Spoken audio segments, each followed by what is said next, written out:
ನಮಸ್ಕಾರ ಕೇಳುಗ್ರೆ. ಮನಸ್ಸೇ ನಿನ್ನದು ಮರೆಯೋ ಮಾತೆಲ್ಲಿದೆ ಲಾಸ್ಟ್ನೇ ಸಂಚಿಕೆ ಪೂರ್ತಿಯಾಗಿ ಕೇಳಿದ್ದೀರಾ? ಅವರಿಬ್ರು ಮದ್ವೆ ಆಗ್ತಿದ್ದಾರೆ ಅಂತ ಗೊತ್ತಾಗಿರ್ಬೇಕಲ್ವಾ ಈಗಾಗ್ಲೇ. ಇವತ್ತಿನ ಎಪಿಸೋಡಲ್ಲಿ ಅವರಿಬ್ರದ್ದು ಮದ್ವೆ ಆಗುತ್ತೆ. ಕತೆ ನಿಮಗೆ ಇಷ್ಟ ಆಗ್ತಿದ್ರೆ ಲೈಕ್ ಮಾಡಿ, ಕಾಮೆಂಟ್ ಮಾಡಿ, ಹಾಗೂ ಮುಂದಿನ ಸಂಚಿಕೆಗಾಗಿ ನನ್ನ ಚಾನಲ್ನ ಸಬ್ಸ್ಕ್ರೈಬ್ ಮಾಡ್ಕೊಳ್ಳಿ. ಹಾಗೂ ಕತೆನ ಪೂರ್ತಿಯಾಗಿ ಕೇಳಿ, ಮುಂದೆ ಮಿಸ್ ಮಾಡ್ಕೊಳ್ತೀರಾ ಇಲ್ದಿದ್ರೆ. ಶುರು ಮಾಡೋಣವಾ? ಮನಸ್ಸೇ ನಿನ್ನದು ಮರೆಯೋ ಮಾತೆಲ್ಲಿದೆ ಸಂಚಿಕೆ 24. ಮಧು ಅಂದ ತಕ್ಷಣ ಅವಳು ಮಧ್ಯಾಹ್ನ ಬಂದು ಕೊಟ್ಟು ಹೋದ ಸಿಹಿಮುತ್ತು ನೆನಪಾಗಿತ್ತು ಸೂರ್ಯನಿಗೆ. ಮಧ್ಯಾಹ್ನ ಬಂದವಳು ಸೀರೆಯುಟ್ಟಿದ್ದಳು, ಹಳದಿ ಬಣ್ಣದ್ದು. ಸೂರ್ಯ ಮೊದಲ ಬಾರಿ ಅವಳನ್ನ ಸೀರೆಯಲ್ಲಿ ನೋಡಿದ್ದ. ಅವಳ ಮೈ ಕೂಡ ಅರ್ಶನವಾಗಿತ್ತು. ಹಸಿ ಕೂದಲಿಗೆ ಕ್ಲಿಪ್ ಇಟ್ಟಿದ್ದಳು. ತಲೆಯಲ್ಲಿ ಮೈಸೂರು ಮಲ್ಲಿಗೆ, ಕೈ ತುಂಬಾ ಗಾಜಿನ ಬಳೆಗಳು, ಮೈಸೂರಲ್ಲಿ ತಾನು ಕೊಡಿಸಿದ್ದು. ಒಂದ್ ಮುಂಗುರುಳು ಅವಳ ಮುಖದ ಮೇಲೆಲ್ಲ ಓಡಾಡ್ತಿತ್ತು. ಹಣೆಯಲ್ಲಿ ಕುಂಕುಮ, ಕೈನಲ್ಲಿ ಕಂಕಣ. ಮಧು ಇಂದು ಮದುಮಗಳಾಗಿದ್ದಳು. ಮೈಸೂರು ಮಲ್ಲಿಗೆಯ ಘಮ ಸೂರ್ಯನ ಹೃದಯದ ತುಂಬೆಲ್ಲ ಹರಡಿತ್ತು. ಆದ್ರೆ ಅದೇ ಮನಸ್ಸಿನಲ್ಲಿ ಮಧು ಅಂತ ಬಂದಾಗ ಅವಳ ಕುಟುಂಬವೂ ಕೂಡ ನೆನಪಾಗ್ತಿತ್ತು. ಅವಳ ತಂದೆ ತಾಯಿಗಳ ಮೇಲೆ ಇಲ್ಲಿಲ್ಲದ ಕೋಪ ಬರ್ತಿತ್ತು. ಮಧು ಅವರ ಮಗಳಾಗಿದ್ದಕ್ಕೋ ಅಥವಾ ಅವನನ್ನ ಆ ದಿನ ಅವಳು ನಂಬದೇ ಇದ್ದಿದ್ದಕ್ಕೋ ಸೂರ್ಯನಿಗೆ ಅಂತೂ ಮಧು ಮೇಲೆ ವಿಪರೀತ ಕೋಪ ಬಂದಿತ್ತು. ಅವರ ಮಗಳಾಗಿದ್ದಿದ್ದು ಅವಳ ತಪ್ಪು ಅಲ್ಲ ಅಂತ ಅನಿಸಿದ್ರು ತನ್ನ ಮೇಲೆ ನಂಬಿಕೆ ಇಲ್ಲದೆ ಇದ್ದಿದ್ದು ಮಾತ್ರ ದೊಡ್ಡ ತಪ್ಪಾಗಿ ಕಾಣಿಸಿತ್ತು. ಮಧು, ನನ್ನೇ ಮೊದಲಿನ ಥರ ಪ್ರೀತಿಸೋ ಹಾಗೆ ಮಾಡ್ತೀಯಾ? ಅದರ ಅವಶ್ಯಕತೆನೇ ಇಲ್ಲ. ಯಾಕಂದ್ರೆ ನಾನು ಯಾವಾಗಲೂ ನಿನ್ನ ಪ್ರೀತಿಸ್ತಾನೆ ಇರ್ತೀನಿ ಕೂಡ. ಆದರೆ ಅದು ನಿನಗೆ ಅಷ್ಟು ಸುಲಭವಾಗಿ ವ್ಯಕ್ತಪಡಿಸಲ್ಲ. ನೋಡ್ತೀನಿ ಅದೇನೇನು ಮಾಡಿ ನಾನು ಪ್ರೀತಿ ಪಡ್ಕೊಳ್ತೀಯಾ ಅಂತ. ಈ ಹೃದಯಕ್ಕೆ ನೀನೇ ರಾಜ್ಕುಮಾರಿ, ಅದರಲ್ಲಿ ಅನುಮಾನನೇ ಇಲ್ಲ.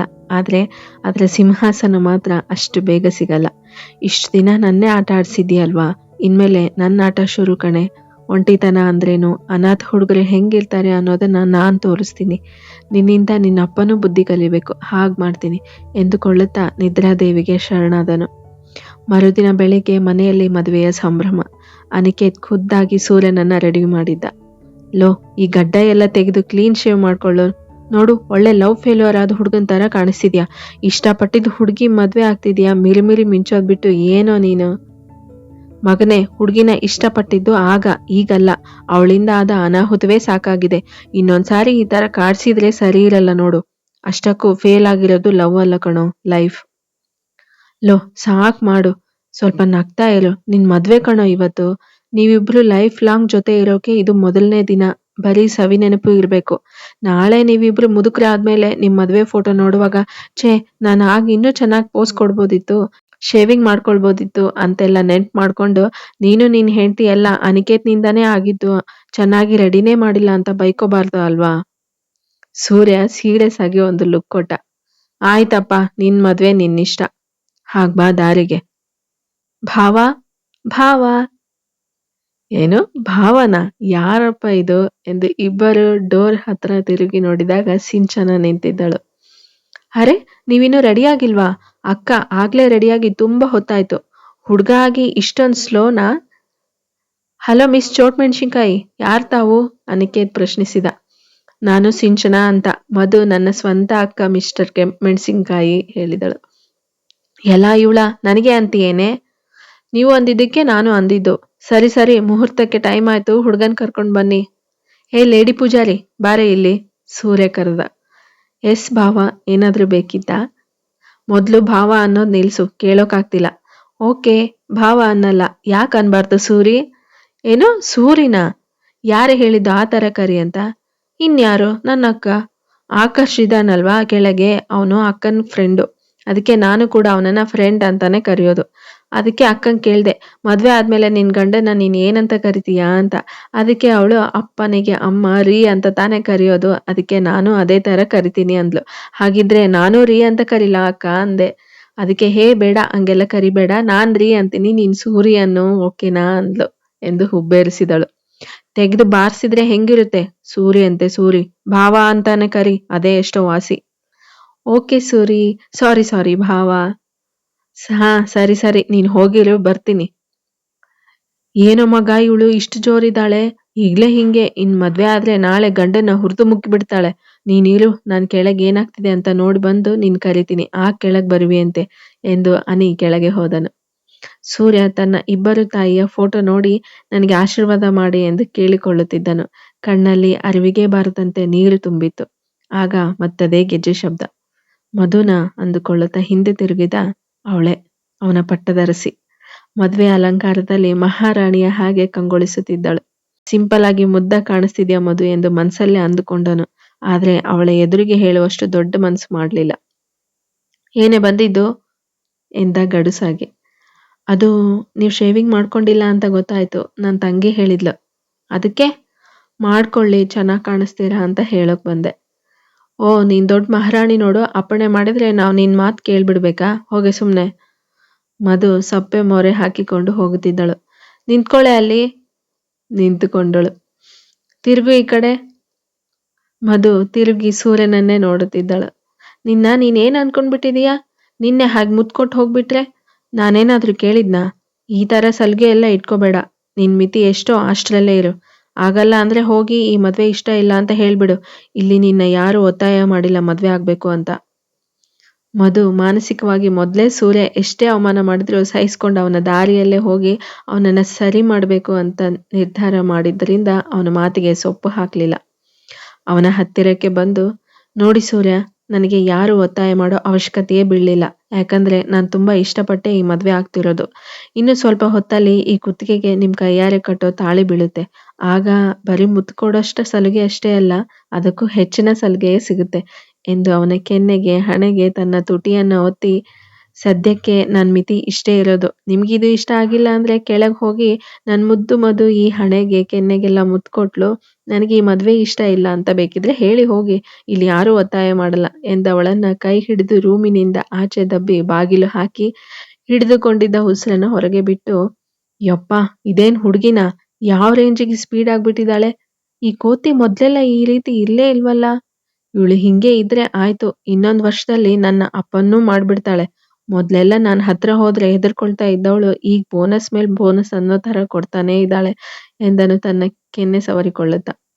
ಛೇ, ಗಡ್ಡ ನನ್ ಕೈಗೆ ಚುಚ್ಕೊಳ್ತಾ ಇದೆ. ಪಾಪ, ಅವಳಿಗೆ ಎಷ್ಟು ಚುಚ್ತೋ. ಯಾವ್ದಕ್ಕೂ ಶೇವ್ ಮಾಡ್ಕೊಂಡ್ ಬಿಡೋಣ. ಹೌದು, ಅವಳ ಕೈ ಕೆಂಪಾಗಿತ್ತಾ? ಛೇ, ನೋಡ್ಬೇಕಿತ್ತು. ಇರ್ಲಿ, ಎಲ್ಲಿ ಹೋಗ್ತಾಳೆ, ಕೆಳಗ್ ಸಿಗ್ತಾಳೆ ಎಂದುಕೊಳ್ಳುವಾಗ ಮತ್ತೆ ಬಾಗಿಲು ತಟ್ಟಿದ ಶಬ್ದ. ಸೂರ್ಯ ಹೋಗಿ ಬಾಗಿಲು ತೆಗೆದಾಗ ಅನಿಕೇತ್ ನಿಂತಿದ್ದ. ಮಗ, ಈಗ ಮಧು ಕೆಳಗ್ ಹೋದ್ಲು. ಅವಳ ಮುಖ ಯಾಕೋ ಕೆಂಪಾಗಿತ್ತು. ಏನಾದ್ರೂ ಕೇಳುವಂತದ್ದಾಯ್ತಾ ಅಂತ ಕೇಳೋಣ ಅನ್ಕೊಂಡೆ. ಬೇಡ ಬಿಡು, ಕೇಳಲ್ಲ. ನೀನು ಸ್ವಲ್ಪ ಸುಧಾರಿಸ್ಕೊ, ಯಾಕಂದ್ರೆ ನಿನ್ ಮುಖನೂ ಅವಳ ಮುಖದ ಥರನೇ ಕೆಂಪಾಗಿದೆ. ಬಾಯ್ ಎಂದು ಹೊರಟು ಬಿಟ್ಟನು. ಸೂರ್ಯ ನಗುತ್ತಾ ಬಾತ್ರೂಮ್ಗೆ ತೆರಳಿ ಟ್ರಿಮ್ ಮಾಡಿಕೊಂಡು ಬಂದು ಕನ್ನಡಿಯ ಎದುರು ನಿಂತಾಗ ಅವನ ಅಮ್ಮ ಹೇಳಿದ ಮಾತುಗಳು ನೆನಪಾಗಿತ್ತು. ತೇಜ, ನಿನ್ನ ಈ ಡಿಂಪಲ್ಗೆನೆ ಅಷ್ಟೊಂದು ಫ್ಯಾನ್ಸ್ ಇರೋದು ಕಣೋ. ಶೇವ್ ಮಾಡ್ಕೊಳ್ತಾ ಇರು, ಗಡ್ಡ ಬಿಟ್ರೆ ಚೆನ್ನಾಗ್ ಕಾಣಲ್ಲ. ಅಮ್ಮ, ಇದು ಈಗಿನ ಸ್ಟೈಲ್ ಅಮ್ಮ. ಈ ಗಡ್ಡದ ಮಧ್ಯೆ ಡಿಂಪಲ್ ಎಲ್ಲಿದೆ ಅಂತ ಹುಡುಕ್ತಾರಲ್ಲ, ಆಗ ಇನ್ನೂ ಸ್ಕೋಪ್ ತಗೊಳ್ಬಹುದು. ಓಹೋ, ಯಾರಪ್ಪ ಅದು ಹುಡ್ಕೋದು ನನ್ ಮಗನ್ ಡಿಂಪಲ್ನ? ಇನ್ಯಾರಮ್ಮ, ನೀನೇ ಹೇಳ್ದೆ ಅಲ್ವಾ ಫ್ಯಾನ್ಸ್ ಅಂತ ಎಂದು ಕಣ್ಣೊಡೆದು ಹೋಗಿದ್ದನು. ಈಗ ಅವನ ಬಾಯಿಯಿಂದ ಬಂದ ಒಂದೇ ಮಾತು, ಮಾ, ಐ ಮಿಸ್ ಯು. ಕಣ್ಣು ಮತ್ತೆ ಮಂಜಾಗಿತ್ತು. ತೇಜ, ಅಳ್ಬಾರ್ದು ಕಣೋ ನೀನು. ಯಾವಾಗ್ಲೂ ಖುಷಿ ಖುಷಿಯಾಗಿರ್ಬೇಕು. ಹಾಸ್ಟೆಲ್ಗೆ ಹೋಗೋಕೆ ಇಷ್ಟೆಲ್ಲ ಆಳ್ತಾರ? ನಾನ್ ನಿನ್ನ ಹತ್ರನೇ ನಿನ್ ಮನ್ಸಲ್ಲೇ ಇರ್ತೀನಿ ಕಣೋ. ಏನೇ ದುಃಖ ಬರ್ಲಿ, ಏನೇ ನೋವಾಗ್ಲಿ, ನಿನ್ ಮುಖದಲ್ಲಿ ನಗು ಯಾವಾಗ್ಲೂ ಇರ್ಲೇಬೇಕು. ಎಲ್ಲದ್ರಲ್ಲೂ ಪಾಸಿಟಿವ್ ಮಾತ್ರ ನೋಡು. ಆಗ ಈ ಅಳು ದುಃಖ ಎಲ್ಲ ನಿನ್ನ ಹತ್ರನೇ ಸುಳಿಯಲ್ಲ ಕಂದ. ಮತ್ತೆ ಅಮ್ಮನ ನೆನಪು ಬಹುವಾಗಿ ಕಾಡಿತು. ತೇಜ, ನೀನು ಅಳಬಾರ್ದು. ಮನಸ್ಸನ್ನ ಗಟ್ಟಿ ಮಾಡಿಕೊಂಡು ಬರುತ್ತಿರುವ ಕಣ್ಣೀರನ್ನು ಒರೆಸಿಕೊಂಡು ಕೆಳಗೆ ಬಂದನು ಸೂರ್ಯ. ಸೂರ್ಯ ಕೆಳಗೆ ಇಳಿದ ತಕ್ಷಣ ಅವನ ಕಣ್ಣುಗಳೆಲ್ಲ ಮಧುವನ್ನು ಹುಡುಕುತ್ತಿದ್ದವು, ಅವಳ ಮೆಹಂದಿಯ ಬಣ್ಣ ನೋಡುವ ಸಲುವಾಗಿ. ಅಷ್ಟರಲ್ಲಿ ಬಂದ ಅನಿಕೇತ್ ಅವನ ಬೆನ್ನಿಗೆ ಗುದ್ದಿ, ಮಗನೇ, ನಾನ್ ಹೇಳಿದ್ರೆ ಮಾಡ್ಕೊಳ್ಳಿಲ್ಲ, ಈಗ ಅವಳು ಹೇಳಿದ ತಕ್ಷಣ ಹೆಂಗೋ ಮಾಡ್ಕೊಂಡೆ? ಏ, ಹಾಗೇನಿಲ್ಲ ಕಣಲೋ. ಇಲ್ಲಿ ಬಿಡು ಮಚ್ಚ, ಇನ್ಮೇಲೆ ನಾವೆಲ್ಲ ನೆನಪು ಇರ್ತೀವೋ ಇಲ್ವೋ ಎಂದವನ ಮಾತಿಗೆ ಸೂರ್ಯ ನಗುತ್ತಾ ಅವನ ಬೆನ್ನಿಗೆ ಗುದ್ದಿದನು. ಮಧು ಅವನ ನಗು ಮುಖ ನೋಡಿ ತುಂಬ ದಿನಗಳಾಗಿತ್ತು. ಅವನ ಕೆನ್ನೆಯ ಮೇಲೆ ಗಡ್ಡವಿಲ್ಲದಿರುವುದು ಅವಳಿಗೆ ಸಂತಸ ತಂದಿತ್ತು. ತನ್ನ ತಂಗಿಯ ಕರೆದು ಕಿವಿಯಲ್ಲಿ ಏನೋ ಹೇಳಿದಳು. ಸಿಂಚು ದೂರದಿಂದ ಸೂರಿ ಎಂದು ಕೂಗಿದಳು. ಆ ಕೂಗಿಗೆ ತಿರುಗಿ ನೋಡಿದ ಸೂರ್ಯ ಒಂದು ಲುಕ್ ಕೊಟ್ಟಾಗ ಮಧು ಅಲ್ಲೇ ಪಕ್ಕ ನಿಂತಿದ್ದವಳು ಸೂಪರ್ ಎಂದು ಕೈ ಮಾಡಿದಳು. ಆಗ ಅವಳ ಮೆಹಂದಿಯ ರಂಗು ಸೂರ್ಯನಿಗೂ ಕಾಣಿಸಿತ್ತು. ಮಧು ಸೂರ್ಯರ ಮದುವೆ ತುಂಬಾ ಸರಳವಾಗಿ ಸಂಪ್ರದಾಯಬದ್ಧವಾಗಿ ನಡೆಯಿತು. ಮಧು ಸೂರ್ಯ ಸತಿಪತಿಗಳಾಗಿ ದಂಪತಿಗಳಾದರು. ಅವರಿಬ್ಬರಿಗೆ ಎಲ್ಲರ ಹಾರೈಕೆಗಳು ಸಂದಿದ್ದವು. ಪ್ರಸಾದ್ ಸೂರ್ಯನಿಗೆ ಮಧುವನ್ನು ಕರೆದುಕೊಂಡು ದೇವರ ಮನೆಗೆ ಹೋಗಿ ಅವನ ತಾಯಿಯ ಆಶೀರ್ವಾದ ಪಡೆದುಕೊಂಡು ಬನ್ನಿ. ಅವರ ಕೊನೆ ಆಸೆ ಇದು, ನಿಮ್ ಜೋಡಿ ನೋಡಿ ಖುಷಿ ಪಡ್ತಾರೆ ಎಂದು ಹೇಳಿದರು. ಇಬ್ರು ಪ್ರಸಾದ್ ಹೇಳಿದಂತೆ ಮಾಡಿದರು. ಸೂರ್ಯ ಮನಸ್ಸಲ್ಲಿ ಅಮ್ಮ ನಿನಗೆ ಖುಷಿ ಆಯ್ತು ತಾನೆ ಎಂದು ಕೇಳಿಕೊಂಡನು.